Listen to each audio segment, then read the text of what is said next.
Hello and welcome to another episode of the Turkish football special segment. I'm Mehmet Öztürk. I've got Furkan Aydın alongside me, and obviously our guest Ubeyde Cicek. Ubeyde, welcome to the show. Thank you for coming on. Thank you very much, gents. It's a pleasure to be here. Yeah, welcome. Good to have you on board, Ubeyde, and thank you, Mehmet, for the introduction. Looking forward to today's interview. So I'll just start off with a sort of broad question. Just tell us a bit about who is Ubeyde Cicek? What does he do? How did he start playing soccer? How did he start playing futsal? Yeah, so about myself. So obviously, as you said, my name is Ubeyde Cicek. How I started to play, so I was very young. So obviously, I'm 26 now, and that doesn't make me very old. But yeah, when I was about 5 years old, my parents asked me, would you like to play a sport? And obviously, my brother was playing soccer then, and I said I'd like to play soccer. So they went and took me to the first local team. And enrolled me to play, and obviously that's where I started playing, and I just had a passion for it ever since then when I started at the age of 5, and I've been playing since then. So it's been about 21 years, and never looked back, to be honest. Never lost that passion, and just love playing the game, and love watching it. It's just an amazing sport. I'm actually intrigued. I want to know how you got into futsal, because obviously you've got to a very high level. Yeah, with futsal was never in the picture. It was always soccer, and then one day when I was about 15 years old, there's a place many people would know in Melbourne. It's called Futsal Oz. They originated from Brunswick. I was very young then, obviously, and that was when they were up and coming. My brother used to play there. A lot of the some of the Turkish older boys that used to play there as well. I seen them play, and I wanted to play. Obviously, I'm very young, very hard to get into a competitive environment like that. Started off in one of the lower teams, and obviously started playing there, and I realized that it's a very fun and enjoyable sport, and obviously developed a passion for the futsal as well. And I just now I love both the sports equally, and I can't pretty much differentiate between the two, hence why I play both of them at the same time. And yeah, it sort of shows that you love both sports. I mean, you do both of them. You're very active on social media about it. It's sort of evident that you love both of them and you play both of them with a passion, I guess. Yeah, interesting that you bring that up as well, Mims, because that sort of ties it into my question to Ubeyde. And like you said, it's almost like two sports within the one sport. Can you explain to us what are the biggest differences between playing outdoor soccer as we know it, with a big green pitch, versus a futsal field with different rules, different number of players? Yeah, it's a very good question. It was one that I get asked very often. People think that you can just straight away just transition and play soccer and go straight into futsal. A lot of players that there's a few that play in the A League, some in the NPL, that actually come to play futsal, and they were just shocked because it's similar, but it's also very different. Best way to explain it is obviously soccer, or football, what I call it as, is it's a much bigger pitch, right? You need more so endurance. You run more longer distances, whereas futsal is much more shorter, sharper, way more bursts. You need to be always focused. Split second you're not focused, and you pretty much can concede a goal. You can cost your team a goal. As I said, the dimensions are much smaller.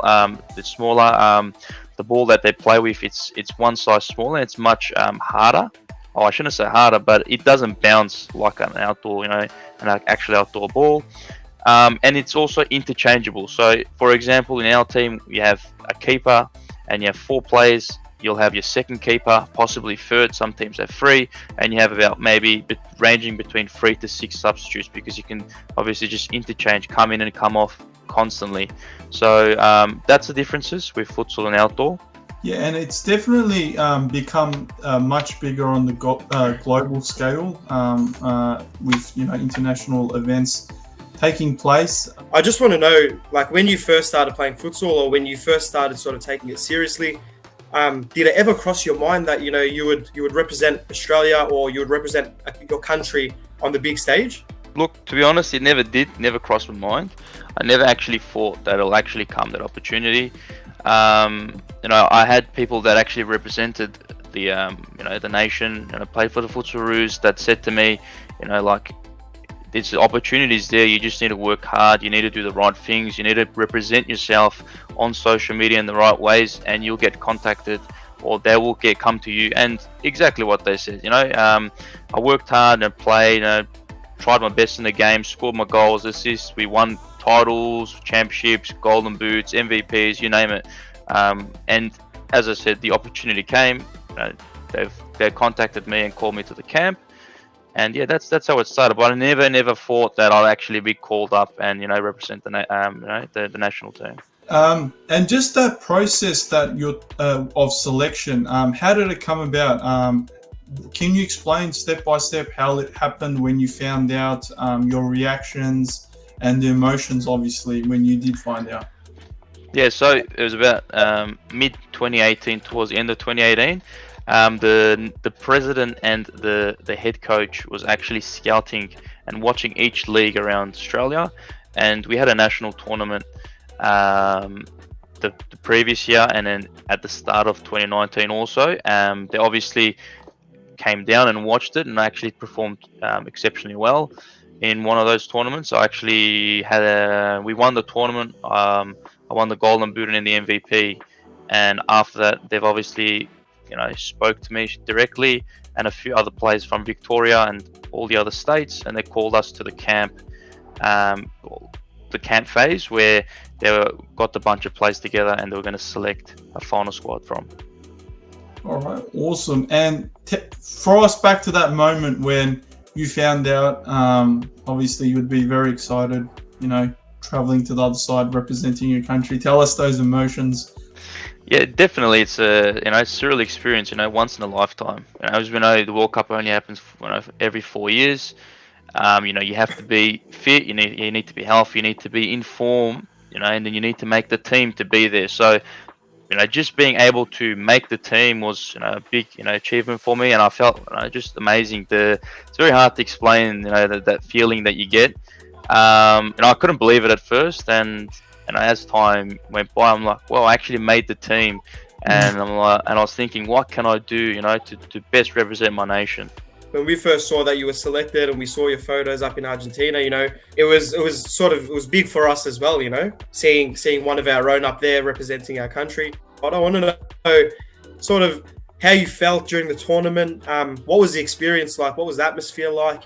Take us through all of it. Yeah, it was, as I said, it was just such a great feeling to make the team, and then it got even better.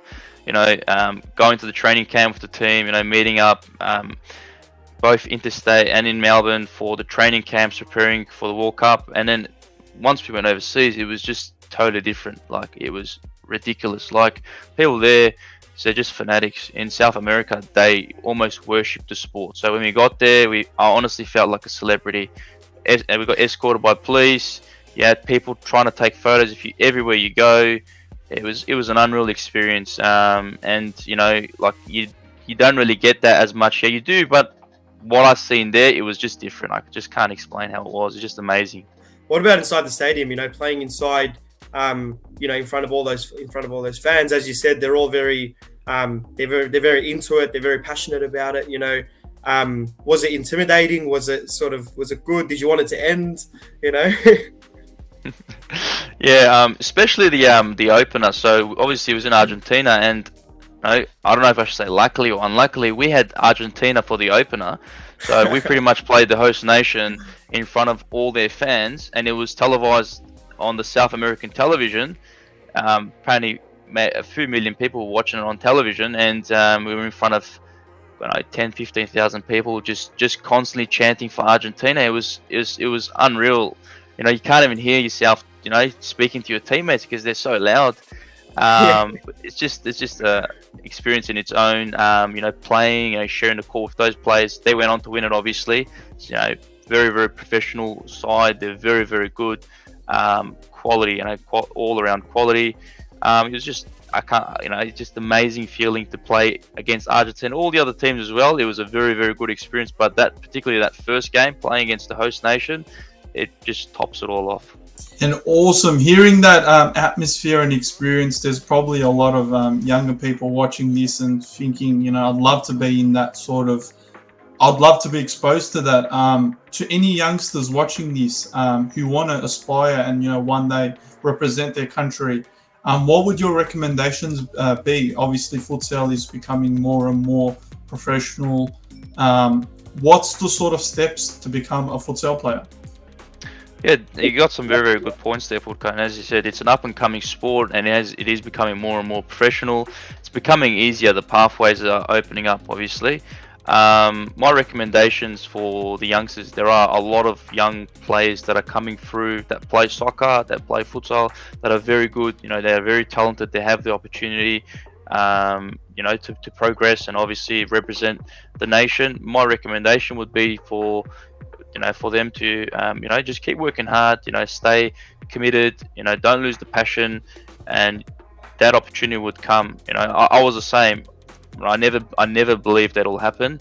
I just kept working hard, put my head down, I was disciplined, and then one day they just came knocking on the door, and Yeah. inshallah there'll be a lot of other people in the same boat. And just a question on that. I get asked this often as well. Can somebody play both sports? Can they both play futsal and play soccer where they want to sort of get to a certain level at the same time? Yeah, definitely. If you look at, there's actually quite a few players I can actually say that have played for the Futsaroos and then transitioned and played. For example, one player, Tom Rogic, played for the Futsaroos and then he moved on to the Socceroos. And then there's Wissam Ben Yedder, who played for France. He played for the futsal team, for the France futsal team when he was younger, and obviously recently he's represented the outdoor soccer team. So definitely a possibility, and I say that there is a lot of things you can add to your game, playing futsal to soccer and from soccer to futsal. That's why I'm mixing both up. It just develops both your games in different ways. Excellent to hear that, you can obviously play both futsal and soccer and elevate to a certain degree in both. Being someone who coaches, someone who stopped playing at that sort of 15, 16-year age, I think it's very valuable that people like you that have a lot of influence in that sort of area can give advice like this and not give up on their dreams for youngsters. Because obviously, as you said as well, you don't see it coming, and then bang, it comes, and before you know it, you're on the big stage. So thank you for that again, and thank you once again for coming onto the show. That was the end of our questions for you. It was great to have you on the show. It was a great honor to have you on the show. Thank you. I appreciate it. It's good to be on this show and to share information and knowledge. I think that's how we get better in this, in this community and environment. Sharing the knowledge and the experiences that we live. People that are younger, they can use it to make better themselves, and hopefully I could have done that through this interview. We're wishing you the best of luck both in your futsal career with Campfield FC, your outdoor career obviously with Whittlesea United. Good luck with both of them. We are following you on our social media platforms as well, and yeah, thank you once again for coming onto the show. That was our special interview for this week, guys. Thank you, and bye for now.